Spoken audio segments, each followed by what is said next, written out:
All right, guys, I'm gonna work on the 62 Chevy pickup, make a little project video for you guys. They don't seem to be doing really well.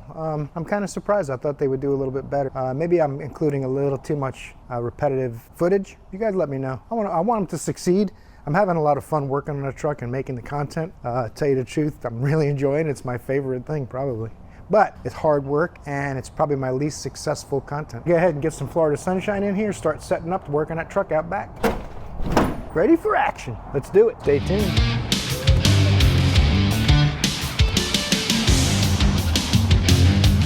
All right, guys, I'm fitting this panel on here little by little, cleaning up this area, continuing on from last video. I'm gonna do some hammer and dolly here. This is pretty nasty looking, which I don't mind it, but I'm gonna at least fix it a little, make it a little flatter. We're gonna keep the look without all the extra dents and dings and smashes.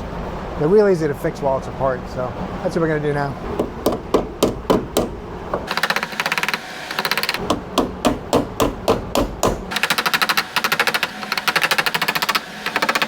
Better already, but you get the idea. I'm gonna have to crop it in. I made a mess of my camera last week. Gonna have to get a little further away and crop it in. All right, guys, I think I got this pretty close. I've been taking material off of here because it was sticking out too far. This was hit under here, and I straightened out the bracings here and straightened this a little bit. A lot of this I can't straighten. It's behind this brace, so that's staying. The curve and everything doesn't quite match, so my theory is to tack weld it up here and bring it around, because I haven't cut the back yet just for that reason. And so I can work the metal around, find my cut line at the end here, and I'll tack weld it down here.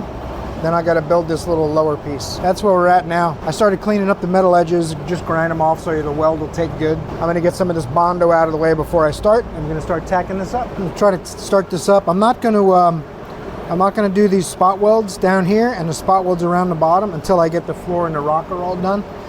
So my plan is to tack it from in here and work my way around, cut this line and weld down, and then I'll go to the other side. A clean metal surface. I haven't got my magnetic ground connector yet. I'm gonna get one. So I just welded a coat hanger to a metal surface. That metal's a little softer than I thought it would be. Now a dilemma. I have panel clamps. Let me get some of those and try that. That's one. That's a little better. A couple of those, we're in business. It's a little, you have to be able to get to both sides of the panel, but they're great for when you can't put a pair of vice grips or, you know, the panel locking pliers, vice grips with blunt buttons on them and long reach and all kinds of cool stuff. Now you got to get this out far enough, get your little block of steel in behind them without this unthreading. You just drop that in, tighten it up, and the theory is everything's going to be forced into alignment, almost like it was welded, or at least clamped. They work pretty well. They're a little cumbersome, but they work. This is probably about the perfect project for it too, because I can get to both sides of the panel pretty well. And I can see my panels aligned this way and this way. The back corner I'm gonna have to work on last. That's probably gonna take a little bit of love. Yeah. The question is, do I put another one in there? I could probably get a weld on this and then move that one down. Let's do that. That'll keep me from welding too much too.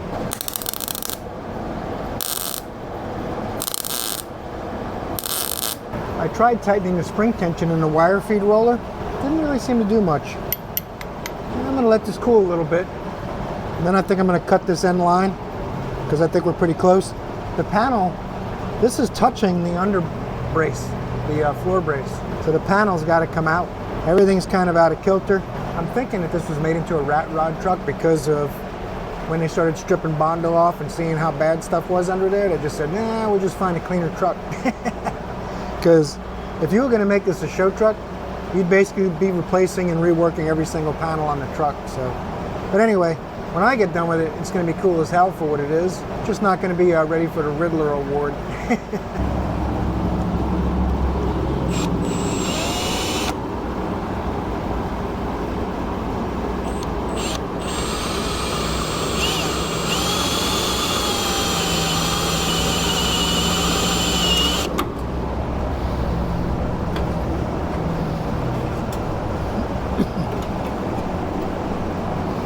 I ended up cutting a little more out of here because I found soft metal. Even welding around here was very difficult. And as I got over here, poking around, getting ready to cut it with my cutoff wheel, it was all seemed like it was real soft and thin. So I just went ahead and cut it a little bit more since I got to make another piece of scrap anyway to fit in there. That's what I'm gonna do next. Let's go ahead and clean this area up a little bit.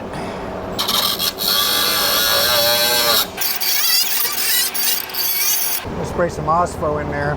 First I'm gonna grind this rust off, spray a little Ospo in the area, then I'll start making my patch pieces. All right guys, the nasty weather is rolling in. So this may come to an abrupt end any second. It's gonna get pretty nasty today. But I got my preliminary welds done. I probably welded a little more than I should. I went a little faster than I should because I keep seeing those dark clouds out there. So I'm kind of went a little bit faster than I probably should, but I'm gonna grind it all now. And I'm sure there's a couple of holes that I missed and stuff like that. I'm gonna try to grind it and touch up those little holes before the weather gets here. That's the goal. Let's get to it. I can honestly say that it would have been a heck of a lot easier if this replacement panel came a little bit bigger. So we make do, you know. I'm gonna try to level this. I got the magnet kind of helping me hold it, so I can kind of tack weld it all, follow it all around. We'll see how that goes. I got that all kind of cobbled together. Actually came out pretty decent considering what I had, the fiasco I had to go through there, trying to make that panel a ½ inch bigger. It actually got a little soft down here too, so I probably could have cut that a little higher. But it feels pretty decent otherwise. I can't poke anything through it, so I'm gonna give it a try. Here's a piece I'm making. I used some Sharpie, draw it out, and then what I'm gonna do is cut it with tin snips, get it close, and then use the metal brake and try to replicate the shape as close as I can. You can see where I put my index mark. I'm gonna put one over here too, but it's gonna be a ghost mark on this side. I'm gonna have to totally take a guess. I'm gonna leave all the extra metal on, so I'm gonna do the bend first, and then I can adjust where I'm cutting.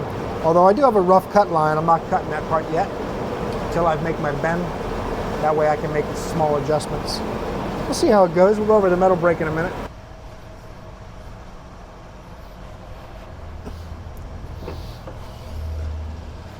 All right, that should be pretty close. You guys that bend a lot of metal, now this feels like it's getting looser on this side than that one is, but you guys that bend a lot of metal, tell me if I'm doing this right, but my thinking is one of the lines is more curved and one of the lines is a little harder, a little tighter. So I bent the one more round first, and then I flip it over and bend the one that's going to be harder second.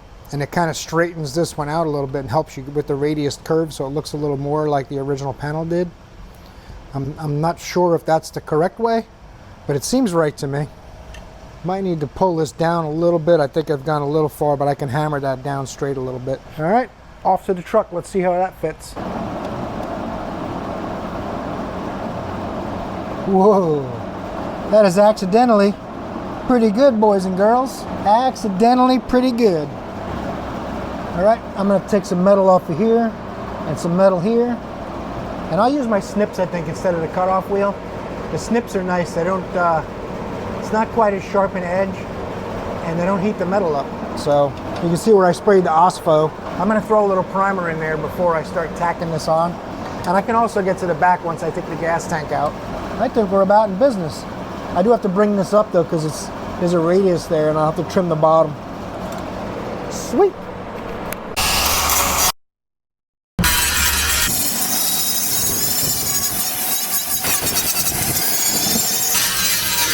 Just the last few touch-ups.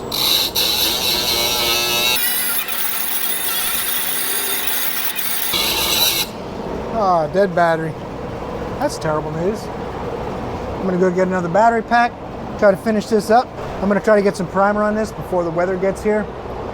I'm gonna end this video there. I got that cab corner on today, so next weekend I'll try to do the other cab corner. We'll see how it goes. Pretty happy with the piece I made, actually. That was pretty exciting that it went pretty smoothly. I thought I was going to have to make 3 or 4 attempts at that, but thanks for watching this video, guys. I appreciate your time. It's been my pleasure. I hope I see you in the next video. All right, guys, bonus footage. I sprayed some primer. I scuffed it up a little bit, did the etching primer on the bare metal, and sprayed the Rust-Oleum red oxide on there. Give you an idea what it's going to look like. I'm probably going to have to bring this out when I take the gas tank and the seat out. I'm probably going to bring that seam out a little bit more to get it a little square. I haven't done the spot welds around the bottom edges or the inner door jamb yet, because the got a lot of metal to do there, right? So I'm not going to do it in spot weld, so left to the floor and rockers are done. Thanks, guys.